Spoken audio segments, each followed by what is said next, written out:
The 16th dear servant of Nityananda Prabhu was Dhananjaya Pandit.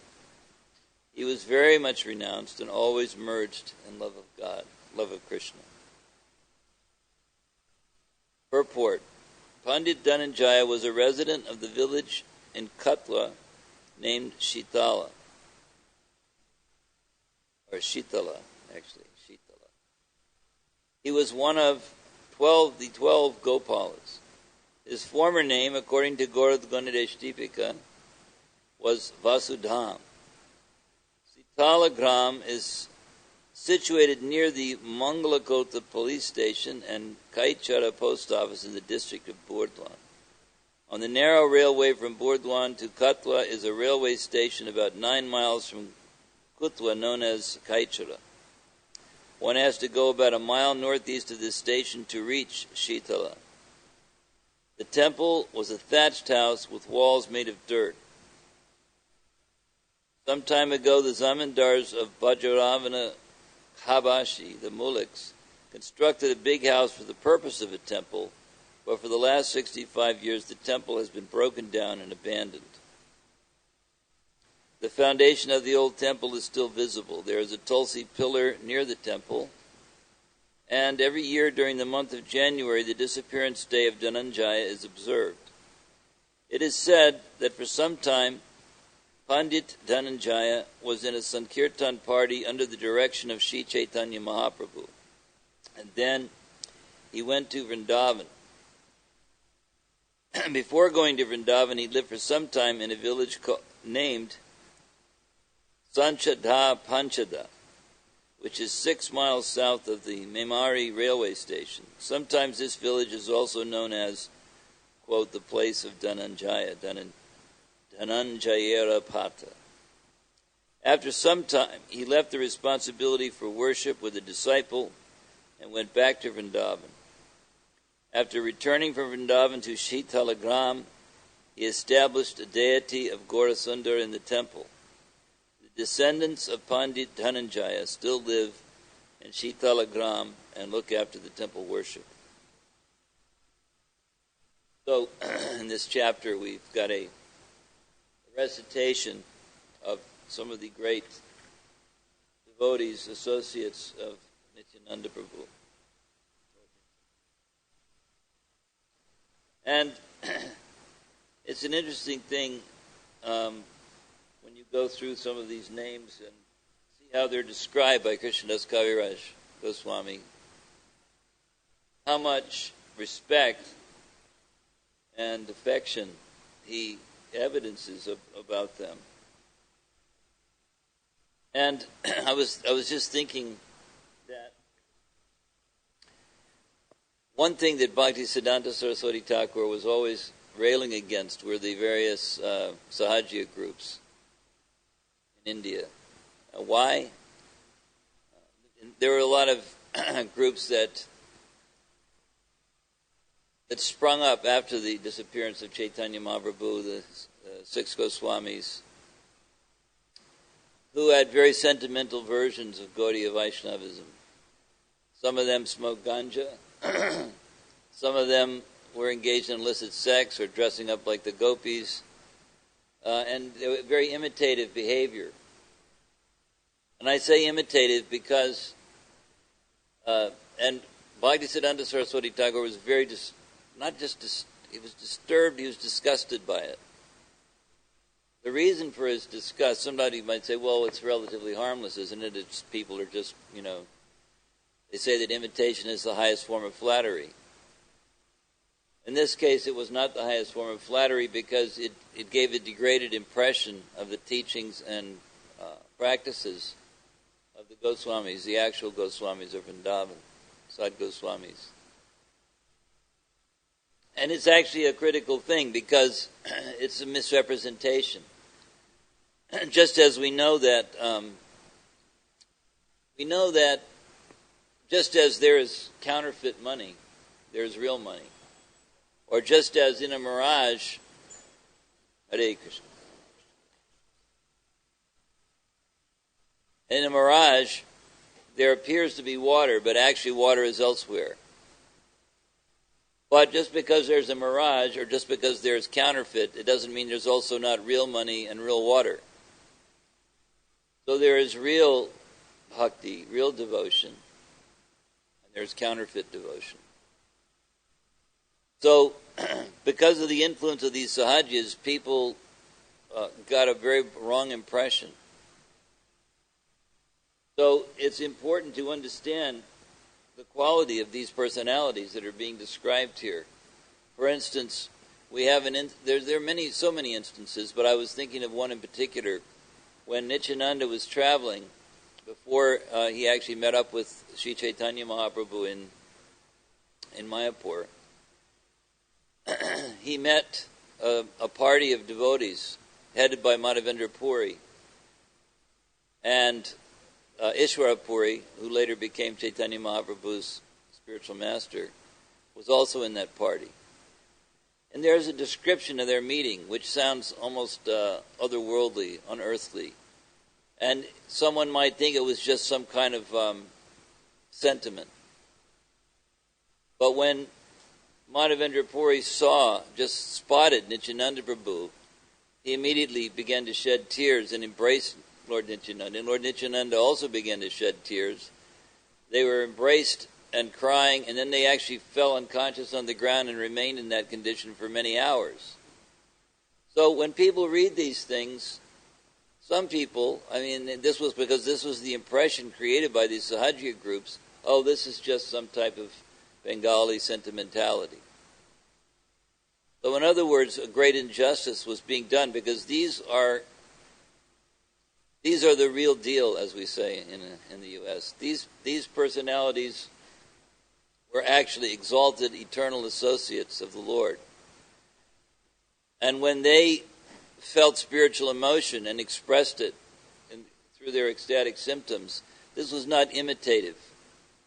This was absolutely completely on the absolute platform. Also on the platform of absolute shraddha or faith. Just as even in our time, when Srila Prabhupada would appear in an airport or in a temple, there may have been a few imitative devotees on hand, but mostly the ecstatic expressions were real, because to be in the presence of a personality who's actually imbued with love of Godhead, it has a very profound effect on anyone who is actually seriously seeking some type of spiritual life. So much so that there was laughing, there was crying, there was sometimes even fainting. So when we read about these personalities, we shouldn't have a wrong impression that this is some type of sentimentality, that their behavior is in such a way that we may get that idea. But it's actually a kind of doubt. And truly advanced devotees, they don't have these doubts. They actually are on their level of Shraddha is absolute. And in a sense, Shraddha also defines one's level of advancement, the depth of one's faith. Not sentiment, but actual faith based on experience.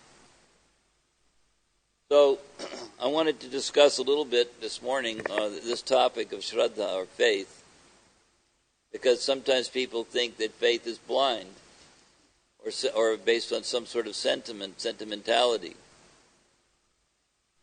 Of course, Lord Chaitanya made it clear, and Prabhupada made it clear, that sentiment is all right, but it should be based on Shastra, it should be based on practical spiritual experience. What is it not on?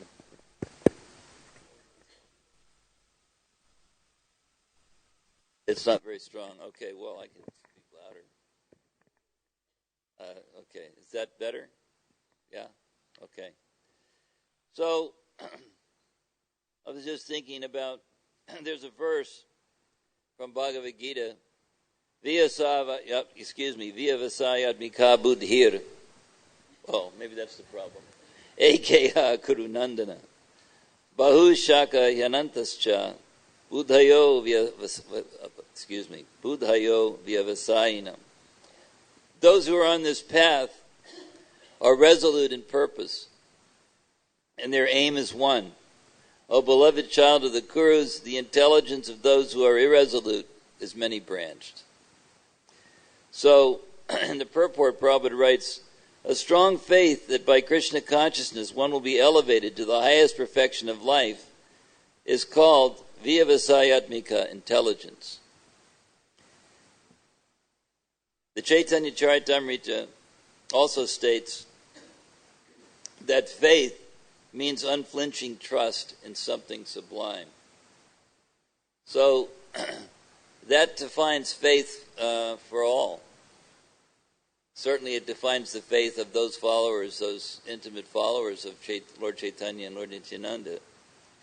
They had unflinching faith, unflinching trust that whatever the Lord said or did was perfect and wonderful and full of ecstasy and bliss. So, in many places, Shraddha is defined as firm faith. Sometimes when we describe the different the ladder, you could say, of bhakti, we talk about Shraddha, firm faith, as a beginning stage, Adao Shraddha, which leads to Sadhu Sangha, which leads to Bhajana Kriya, or the activities of devotion. So,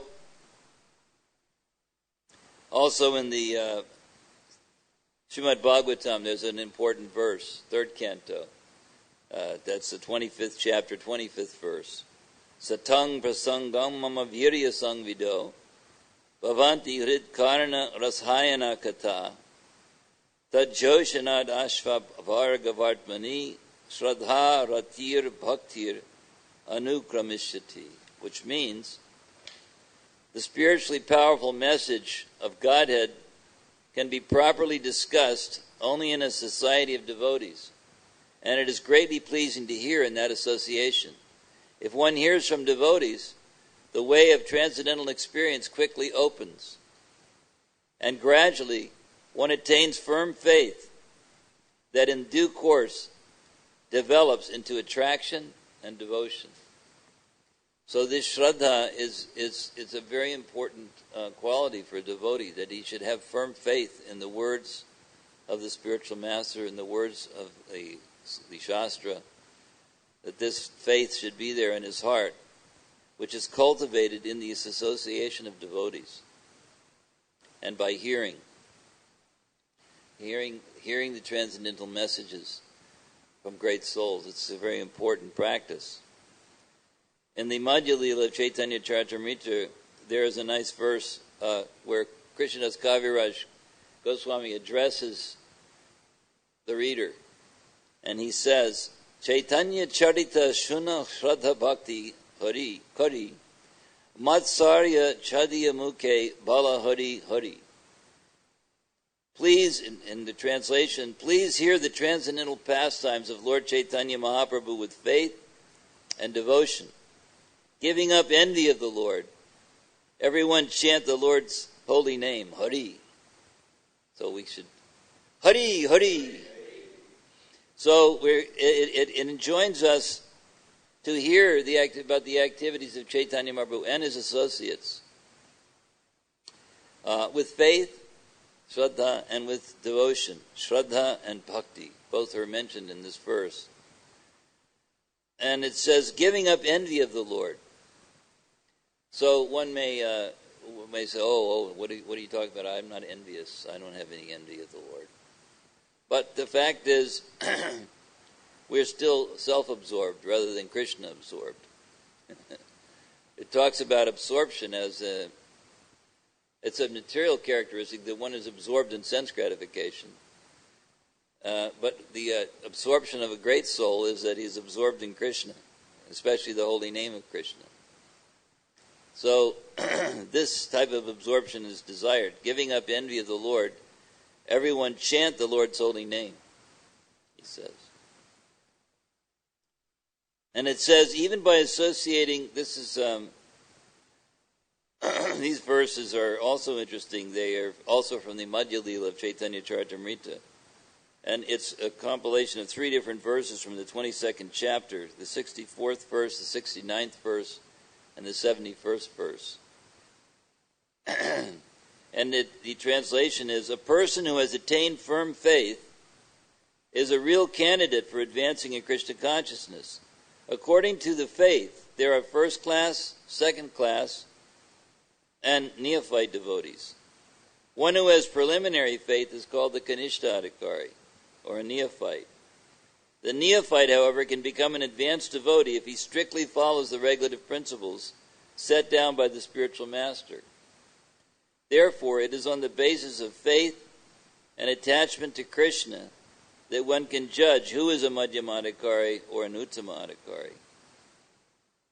So here we see that Shraddha is the actual measure, you could say, for one's level or standard of devotion. Whether one is a first, second, or third class devotee, everyone is eligible to come to the highest platform, but one has to proceed with this, with both bhakti and with Shraddha.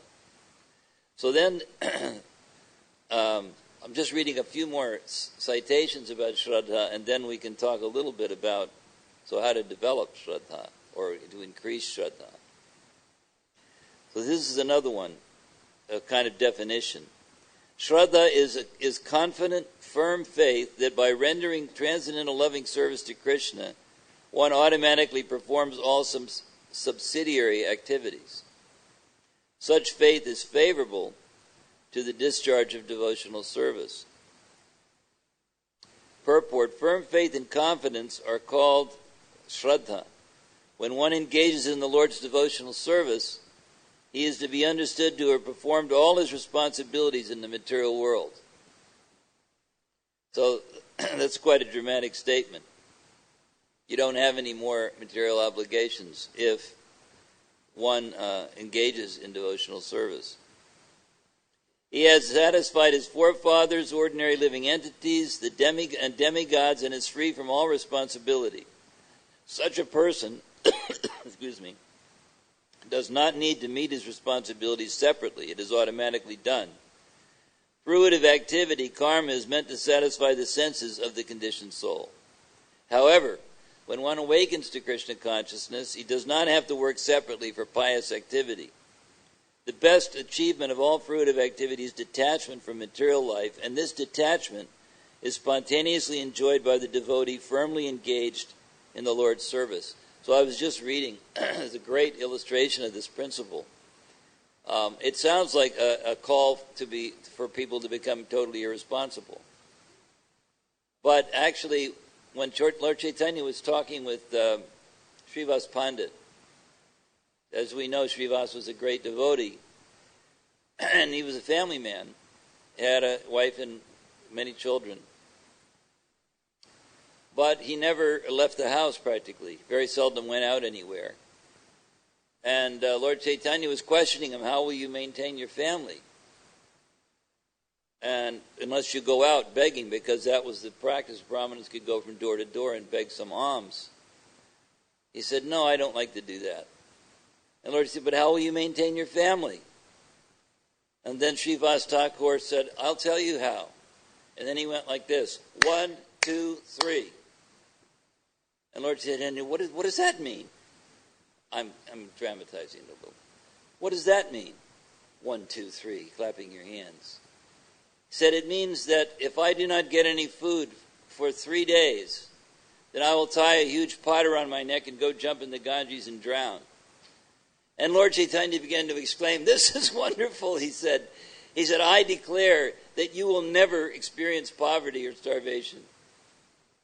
So, because his faith was so strong that if he was surrendered in devotion to the Lord would take care of him. So to the degree that one has that Shraddha, then he is protected and maintained by the Lord. To the degree that one doesn't, one has to suffer in various ways, as we householders have experienced. Or actually everyone experiences it. Because according to your standard of faith, you're either anxious or not anxious, or a little anxious or very anxious. So if we have deep faith, then there's not much to be anxious about. As you know, one of Prabhupada's favorite phrases in addressing his devotees is, "What is the difficulty?" And there's another story which is a little mysterious, but it's kind of humorous and illustrative also, that once a devotee was, and I can't remember the particulars now, but he was lamenting and crying, actually. He was so upset about and anxious about something. And Prabhupada was patting him on the head at the time, patting him like that. And he was saying over and over again to this devotee, "You have no problems. You have no problems." So I'll leave it like a Zen koan. You can meditate on that and think think maybe about what it actually means. Anyway, I'll read one more on faith. When the seed of ecstatic emotion for Krishna fructifies, the following 9 symptoms will manifest in one's behavior. So these are actually the real symptoms of bhava. Of course, there are physical symptoms that are sometimes described in the Shastra, of crying or goosebumps or what they call horripilations. There are so many ecstatic symptoms: talking strangely, laughing in an unusual way. There's so many different ecstatic symptoms. But the real ecstatic symptoms are practical characteristics, which are listed here. Forgiveness, concern that time should not be wasted, detachment, absence of false prestige, hope, eagerness, a taste for chanting the holy name of the Lord, attachment to descriptions of the transcendental qualities of the Lord, and affection for those places where the Lord resides, that is, a temple or a holy place like Vrindavan. These are called anubhava, subordinate signs of ecstatic emotion. They are visible in a person in whose heart the seed of love of God has begun to fructify. So now the other question comes: how to develop this eagerness or this shraddha? Actually, Prabhupada sometimes describes, when we say adao shraddha, shraddha is not always just defined as faith. It's often defined as eagerness, which is an interesting way to describe it. Vasudeva Kataruchi. We want to have eagerness for these things. So it says to do that, we have to render service to a person who is under the protection and guidance of Krishna's transcendental nature. Prabhupada writes, this is, and he says that service begins with faith. So there's always, initially, there's some faith. And Prabhupada describes it like this. He says, that faith can be simply some appreciation for Krishna consciousness. Without even taking up the process of bhakti yoga, if a person thinks, these Hare Krishna people are very nice, such appreciation will give him a touch of spiritual life. It says, and the development of this appreciation by degrees will be the development of his spiritual life. So he classifies Shraddha as appreciation. Just like when you hear something from Bhagavad Gita, you think, that's really wonderful. That's appreciation. When you hear a devotee speak and you think, I want to hear this, that's Shraddha. That's appreciation. And of course, it may deepen as one advances, but this is the basic thing. Then Prabhupada describes it also like this. He says, in this, the next stage, he said, is sadhu sangha. He says, in this stage, one may think, all right, the devotees are chanting Hare Krishna and talking of Krishna. Let me go to the temple and sit down and hear. So that's sadhu sangha, that initial interest or enthusiasm. Then there's actually the hearing, sadhu sangha, taking the association of Vaishnavas and hearing something. And then he says the third stage is bhajana kriya, where we begin to perform the process of devotional service. So this bhajana kriya, this is the essential stage for one's advancement in Krishna consciousness, that one actually practices. Now, sometimes we call it sadhana bhakti, but Bhakti Siddhanta Saraswati Thakur, he didn't go quite that far, because bhakti means there's actual devotion. So he called it sadhana kriya, the activities of devotion. In other words, we're doing the practices. We're following the practices. We may not have much devotion, but we're trying to revive that devotion, because we know that it's in the heart. It's dormant within the heart of every living being. And it can be brought out by practice, by sincere practice. So then he goes on and he says, so ruchi, the taste for hearing Vasudeva Katha, Krishna Katha, this materially diseased person cannot taste this ruchi, taste. To get this taste, there are preliminary activities. What is that? First thing is that appreciation. Oh, it is very nice. Adao Shraddha, Shraddhadhana. So, Shraddha, the appreciation, this is the beginning. Then, Sadhu Sangha. Then, mixing. All right, these people are chanting and talking of Krishna. Let me go and sit down and hear more. This is called Sadhu Sangha. Those who are devotees, to associate with them. This is the second stage. So this is all from different parts of Prabhupada's writing. And this next section actually comes from the Chaitanya Charitamrita. I didn't note down the reference, so but anyway, I can find it if you need to know later. But these are nice verses. It says the conditioned souls are wandering throughout the different planets of the universe, entering various species of life. So here we're describing the existential situation of a conditioned soul. This is our situation. This is everyone's situation in this material world. By good fortune, it says, Kona Bhagye, by some good fortune. One of these souls may somehow or other be delivered from the ocean of nescience, just as one of the many big logs in a flowing river may by chance reach the bank. Purport, there are unlimited conditioned souls who are bereft of Lord Krishna's service. Not knowing how to cross the oceans of nescience, they are scattered by the waves of time and tide. So the description here is like an ocean or a river. And it says that they don't know how to cross it.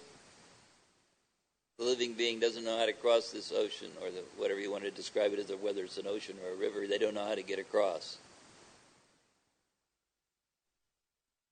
This is something that comes up in many old folk songs and stuff about people trying to cross a river or a big body of water not knowing how to do it.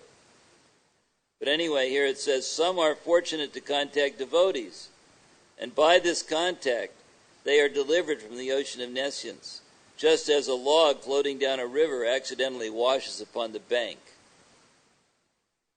So then the question may arise, well, is it just luck then? Actually, one time Bhaktisiddhanta Saraswati Thakur said something mysterious. He said about devotees practicing Krishna consciousness, he says their success depends upon their good luck. Of course, in English, when we say luck, it's sort of divorced from spirituality sometimes. So luck is sometimes misunderstood. Fortune is a little different. Fortune means by your background in piety, you may achieve something. Or not, because you still have free will. You can turn away from that good fortune, or you can embrace it. Anyway, then he goes, he characterizes, Krishnadas Kaviraj Goswami characterizes the attitude of the living entity, the conditioned soul. He says, because I am so fallen, I shall never get a chance to see the Supreme Personality of Godhead. And then he comments, this was my false apprehension. Rather, by chance a person as fallen as I am may get to see the Supreme Personality of Godhead, although one is being carried away by the waves of the river of time. So time is also compared to a river. So, although one is being carried away by the waves of the river of time, one may eventually reach the shore. So there's a hope. So there's the hope. And then, actually this verse was spoken by Akrura. He was thinking like that. In the 10th canto, 38th chapter. Akrura was thinking like this. He says, because I am so fallen, I shall never get a chance to see the Supreme Personality of Godhead. This was his humility. I mean, he was a great devotee. And when actually he became ecstatic just seeing the footprints of Krishna. But still, this was his feeling. He said, this is my false apprehension. I was worried that I'll never get to see him. But actually, even a person as fallen as I am, it's possible. It's possible. So he's speaking for us. It's possible. So then another verse from the Chaitanya Charitamrita, it says, by good fortune, one becomes eligible to cross the ocean of nescience. And when one's term of material existence decreases, one may get an opportunity to associate with pure devotees. By such association, one's attraction to Krishna is awakened. So, still the question is there, how is it that we can get the qualification to get the association of such devotees? So this is explained by Bhaktivinoda Thakur in the purport. Prabhupada cites Bhaktivinoda Thakur. Jai Shri Shri Radha Gokulananda Ki Jai. Srila Bhaktivinoda Thakur explains this point. Is this bhagya, fortune, the result of an accident or something else? In the scriptures, devotional service and pious activities are considered fortunate. Pious activities can be divided into three categories.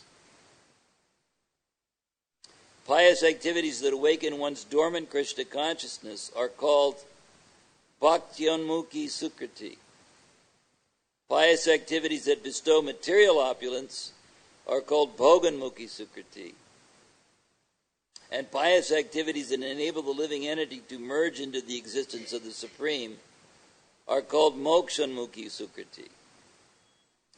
These last two awards of pious activity are not actually fortunate.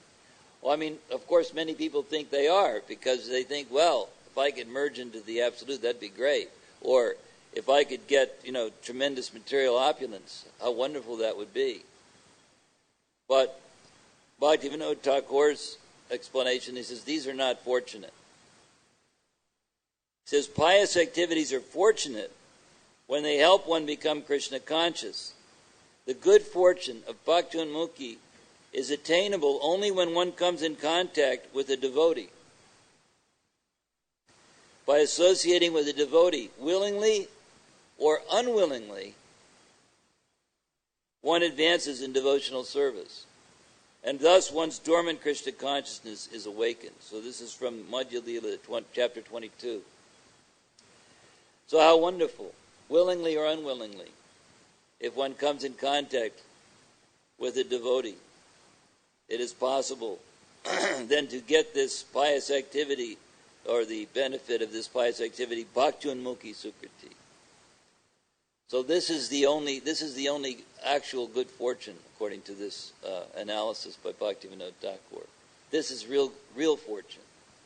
So when we talk about becoming fortunate, having the association of devotees, that's fortune. That's the real fortune. Sometimes we may be able to appreciate it, sometimes not.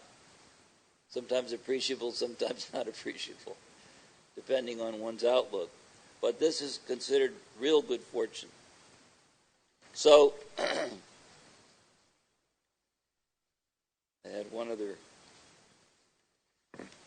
So this is the, because this is the theme, at least, of what I was trying to discuss today, is this Shraddha. How does one get it? It is by the mercy of a great devotee. That's the sum and substance. One wants Shraddha, then one has to associate with Vaishnavas. And associate in the right way, hearing from them when they speak of the glories of Krishna and the glories of the great devotees. Try to hear something. And that way the Shraddha will become stronger and stronger in the heart, especially through this hearing process, through chanting, through association, through service. This feeling of faith, strong faith, will gradually increase. Earlier we were discussing this verse, Vyavasayatmika buddhir ekeha kurunandana. This verse, there's a commentary by Vishwanath Chakravarti Thakur on this verse. And Prabhupada, when he read it, he was so moved by it and so struck by the importance of it that it became a kind of operating principle for him. And he wrote quite a number of purports explaining how important it is to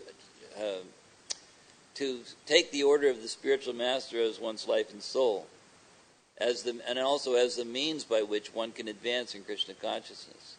So I'm going to read a few more quotes, and then I'll open the floor up for any questions or discussion. Open the floor up to sound like a pretty official, yeah. Anyway, here's some of the quotes which I think are so wonderful. When one becomes serious to follow the mission of the spiritual master, his resolution, so when one resolves, yes, I'm going to follow, his resolution is tantamount to seeing the Supreme Personality of Godhead. As explained before, this means meeting the Supreme Personality of Godhead in the instruction of the spiritual master. This is technically called Vani Seva. Srila Vishwanath Chakravarti Thakur states in his Bhagavad Gita commentary on the verse, Vyavasayatmika buddhir ekeha kurunandana, that one should serve the words of the spiritual master. The disciple must stick to whatever the spiritual master orders. Simply by following on that line, one sees the Supreme Personality of Godhead. So these are very strong pronouncements. He's not saying it, maybe you will, or maybe you won't. He says one will see the Supreme Personality of Godhead if one takes the order of the Guru very seriously. He goes on to say, in conclusion, if a disciple is very serious to execute the mission of the spiritual master, he immediately associates with the Supreme Personality of Godhead by Vani or Vapu. This is the only secret of success in seeing the Supreme Personality of Godhead. He says this is the only secret. The only secret of success. Although I know what once Tamal Krishna Maharaj asked Prabhupada, what is your secret of success? Just kind of an interesting question to ask a spiritual master. But anyway, he asked him. And Prabhupada's reply was, I was never a lazy man. He said, so similarly, you should also not be lazy. Follow my example. So anyway, it says this is the only secret of success. Again, what is that? To execute the mission of the spiritual master. And in that way, you're associating with Krishna. It says, instead of being eager to see the Lord in some bush of Vrindavan, while at the same time engaging in sense gratification. So this is a slam at the Sahajiya class. If one instead sticks to the principle of following the words of the spiritual master, he will see the Supreme Lord without difficulty. So this is another one. This is he wrote this at the conclusion of his translation of the Chaitanya Charitamrita. He writes, today, Sunday, November 10th, 1974, corresponding to the 10th of Kartik, Chaitanya era 488, the 11th day of the dark fortnight, the Ram Ekadashi, we have now finished the English translation of Srila Krishnadas Kaviraj Goswami's Sri Chaitanya Charitamrita, in accordance with the authorized order of His Divine Grace, Bhakti Siddhanta Saraswati Thakur Goswami Maharaj, my beloved eternal spiritual master, guide, and friend.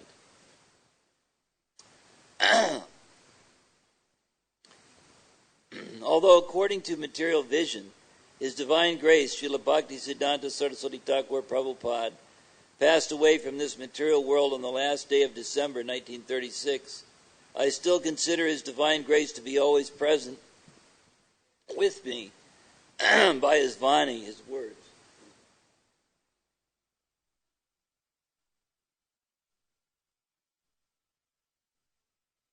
There are two ways of association, by Vani and by Vapu. Vani means words, and Vapu means physical presence. Physical presence is sometimes appreciable and sometimes not. But Vani continues to exist eternally. Therefore, we must take advantage of the Vani, not the physical presence. The Bhagavad Gita, for example, is the Vani of Lord Krishna. Although Krishna was personally present 5,000 years ago and is no longer physically present from the materialistic point of view, the Bhagavad Gita continues. So that was the concluding remarks to Chaitanya Charitamrita. And then a final one. It is imperative that one accept a spiritual master if he at all desires to gain the favor of the Lord. The service of the spiritual master is essential. If there is no chance to serve the spiritual master directly, a devotee should serve him by remembering his instructions. There is no difference between the spiritual master's instructions and the spiritual master himself. In his absence, therefore, his words of direction should be the pride of the disciple. So these are Prabhupada's, you could say, personal realizations about the importance of faithfully, again, Shraddha, of faithfully, with strong faith, following the direct order of the spiritual master. And that's something that everyone can do if they're serious about spiritual life. We know what the basic formula is, and we should, if we execute it with great sincerity, then there's no real obstacle can stand in the way of one's spiritual development. So it requires faith, it requires enthusiasm, and of course you can't, as we were jokingly remarking, you can't be a lazy man or woman either. So there has to be faith, there has to be serious, strong endeavor, and then success is assured by the acharyas. So I'll stop there. Thank you very much for listening. And if there's any questions, comments,